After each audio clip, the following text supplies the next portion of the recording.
అనంతపురం జిల్లా కళ్యాణదుర్గం పట్టణానికి తలమానికమైన శ్రీ అక్కమ్మ దేవతల దేవాలయంలో ఉండి పగలగొట్టి నగదు మరియు వెండి ఎత్తుకెళ్లిన దుండగులు గత 5 నెలలుగా ఉండిని లెక్కింపు చేయని ధర్మకర్తలు మరియు ఈవో ఉగాది పర్వదినం మరుసటి రోజు చాలా పవిత్రంగా వేల మంది భక్తులు తరలివచ్చి తమ మొక్కులు తీసుకోవడం ఇక్కడి ఆనవాయితీ. అయినా కూడా దొంగలు పడి హుండీని పగలగొట్టి నగదు దోచుకెళ్లడం బాధాకరం. స్థానిక దేవాలయం వారు పోలీసులకు సమాచారం ఇవ్వడంతో పోలీసుల రంగ ప్రవేశంతో దర్యాప్తు కొనసాగుతుంది. కళ్యాణదుర్గంలో అనేక మంది భక్తులు భక్తాదులు తమ కోరికలు తీర్చే కొంగు బంగారం అని నమ్మి అనేక మార్గాల ద్వారా దేవాలయాన్ని అభివృద్ధి చేసే పనిలో ఉండి డబ్బులు వేయడం జరుగుతుంది.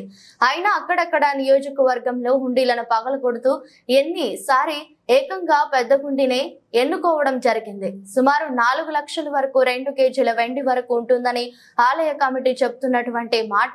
ఏది ఏమైనా పోలీసుల రంగ ప్రవేశంతో తొందరగా దీన్ని తేల్చాలని ప్రజలు కోరుకుంటున్నారు.